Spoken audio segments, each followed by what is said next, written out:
Hello, जय हिंद। मैं शुभम आपका स्वागत करता हूं आपके अपने इस यूट्यूब चैनल पर। आज का हमारा सेशन जनरल साइंस का होने वाला है और आज की क्लास में हम जनरल साइंस के top 25 very very important question discuss करने वाले हैं। अगर आपका आने वाला कोई सा भी एग्जाम है तो आज की क्लास सभी एग्जाम के लिए समान रूप से महत्वपूर्ण रहेगी। मैं उम्मीद करूँगा सेशन आपको हेल्पफुल लगेगा। चलिए अपनी क्लास स्टार्ट करते हैं। तो देखिएगा, यहाँ पे प्रश्नों की संख्या 25 है और टारगेट मैं आपको दे रहा हूँ 22 क्वेश्चन राइट करने का। पहला क्वेश्चन है आपके सामने, मानव शरीर में वे नियंत्रण केंद्र कहाँ हैं जो भूख, पानी संतुलन तथा शरीर के तापमान को विनियमित करते हैं। ऑप्शन आपके सामने है सेरिब्रम, हाइपोथैलेमस, मेंडुला ऑब्लोगेटा या फिर थायराइड। तो राइट आंसर मैच करेंगे। अगर आप सभी ने ऑप्शन बी को आंसर दिया है, आपका आंसर बिल्कुल करेक्ट होगा। नेक्स्ट बढ़ते हैं क्वेश्चन नंबर सेकंड की तरफ। सभी को टेस्ट कंप्लीट लगाना है। आंसर देने के लिए अगर आपको ज़्यादा समय चाहिए तो आप सेशन को रोक सकते हैं। क्वेश्चन नंबर सेकंड, पीलिया रोग किस अंग को प्रभावित करता है? ऑप्शन है वृक्क, यकृत, हृदय या फिर मेरुदंड। तो पीलिया रोग जो है यह यकृत को प्रभावित करता है। ऑप्शन आपका बी यहाँ पे बिल्कुल करेक्ट आंसर होगा। बढ़ते हैं नेक्स्ट क्वेश्चन की तरफ। क्वेश्चन नंबर थर्ड आपके सामने है, हमारे लिए ऊर्जा का सबसे प्रमुख स्रोत क्या है? ऑप्शन विटामिन, प्रोटीन, खनिज लवण या फिर कार्बोहाइड्रेट्स।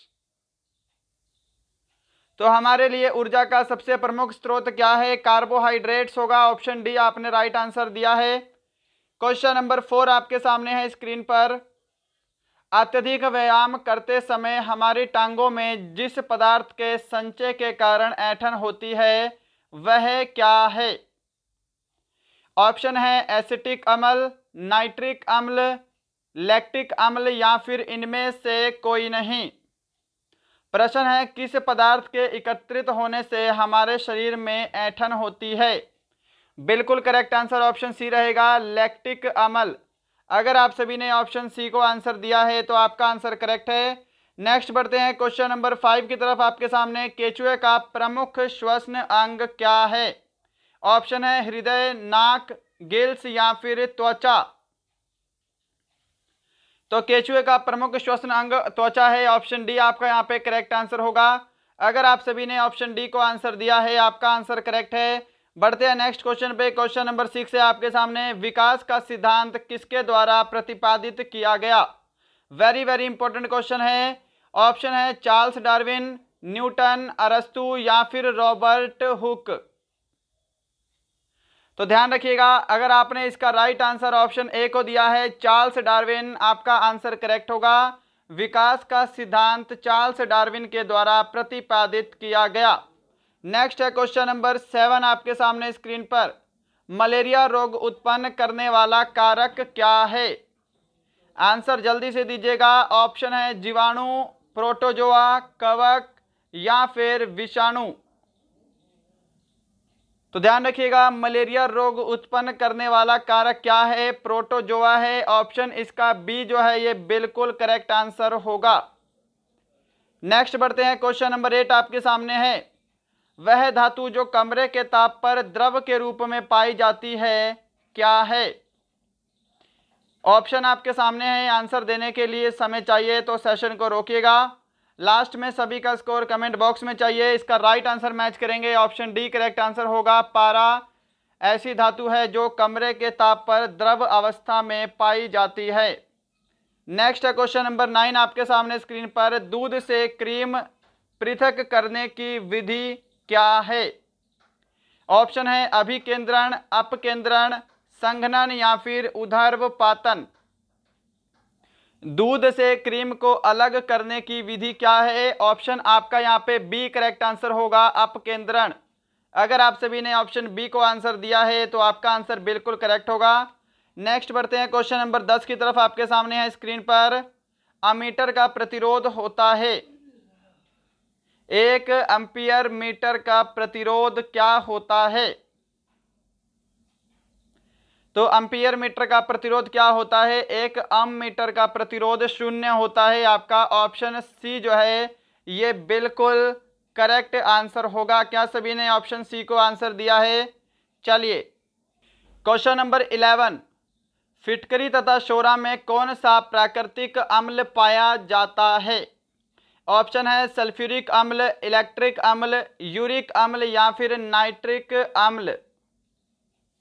बिल्कुल राइट आंसर ऑप्शन डी अगर आपने दिया है, नाइट्रिक अम्ल आपका आंसर करेक्ट होगा। क्वेश्चन नंबर 12 है जी आपके सामने, थोरियम की खोज किसने की है? ऑप्शन है टोरिसेली, जॉर्ज स्टीफनसन, बर्जीलियस या फिर रदरफोर्ड। तो आंसर मैच कीजिएगा। थोरियम की खोज की है बर्जीलियस ने। ऑप्शन आपका सी जो है ये बिल्कुल करेक्ट आंसर होगा। नेक्स्ट है आपके सामने क्वेश्चन नंबर 13, चूने के पानी का वैज्ञानिक नाम क्या है? ऑप्शन है ammonia chloride, calcium oxide, calcium hydroxide, deuterium oxide. तो चूने के पानी का वैज्ञानिक नाम है कैल्शियम हाइड्रोक्साइड। आपका ऑप्शन सी बिल्कुल करेक्ट आंसर होगा। क्वेश्चन नंबर 14 है आपके सामने, विटामिन B7 का रासायनिक नाम क्या है? Very very important.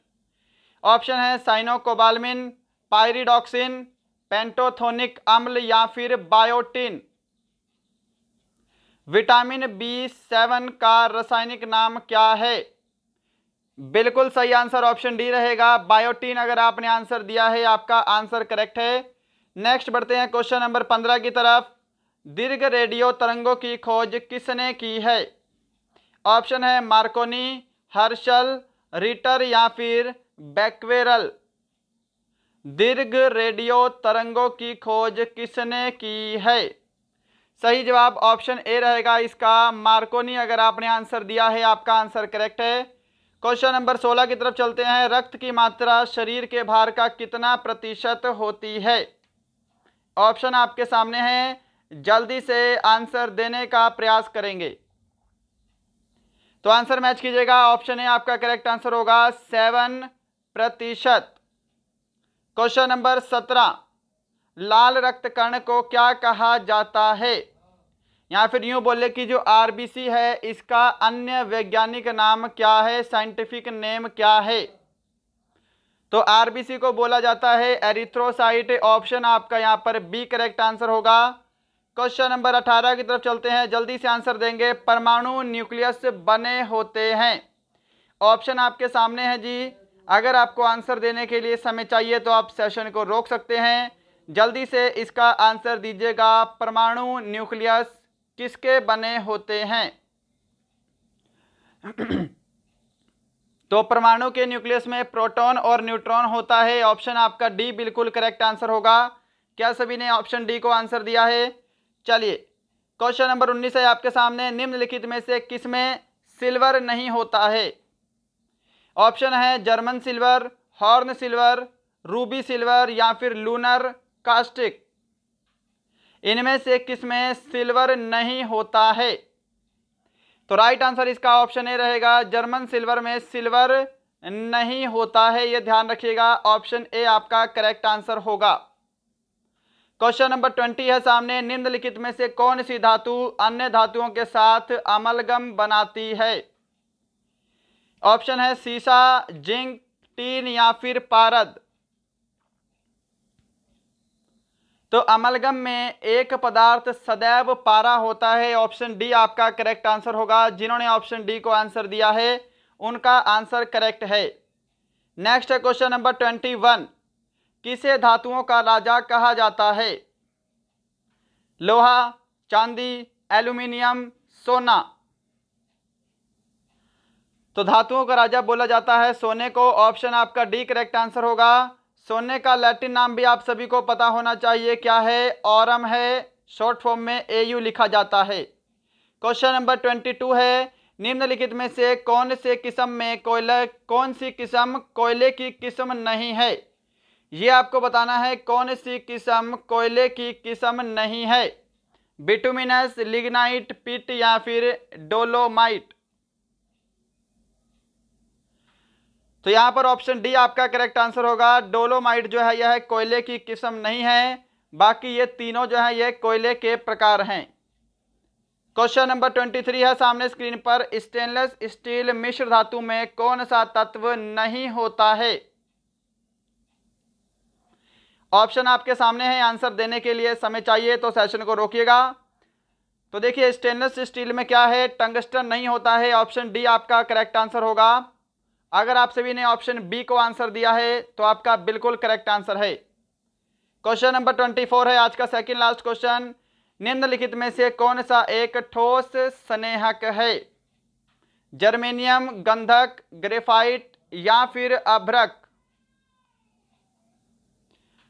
तो ऑप्शन सी अगर आप सभी ने आंसर दिया है, ग्रेफाइट आपका आंसर करेक्ट होगा यहाँ पे। और लास्ट है क्वेश्चन नंबर 25 आपके सामने स्क्रीन पर, जल्दी से इसका आंसर देंगे और सेशन कंप्लीट होने के बाद सभी को स्कोर कमेंट करना है। आज आपका स्कोर कितना है? क्वेश्चन नंबर 25 है, बारूद का आविष्कार किसने किया था? ऑप्शन है रोजर बैंकन, सैमुअल कोल्ट, सीवी रमन या फिर जॉन डॉल्टन। तो ध्यान रखिएगा, बारूद का आविष्कार किया था रोजर बैंकन ने। आपका ऑप्शन ए जो है ये बिल्कुल करेक्ट आंसर होगा। तो दोस्तों ये थे आपके जनरल साइंस के top 25 very very important question. बताइएगा इन 25 प्रश्नों में आपके कितने क्वेश्चन राइट हुए हैं। सभी को अपना स्कोर कमेंट बॉक्स में कमेंट करना है। चलिए मिलते हैं कल किसी और अच्छे क्वेश्चन के साथ, तब तक के लिए जय हिंद, जय भारत।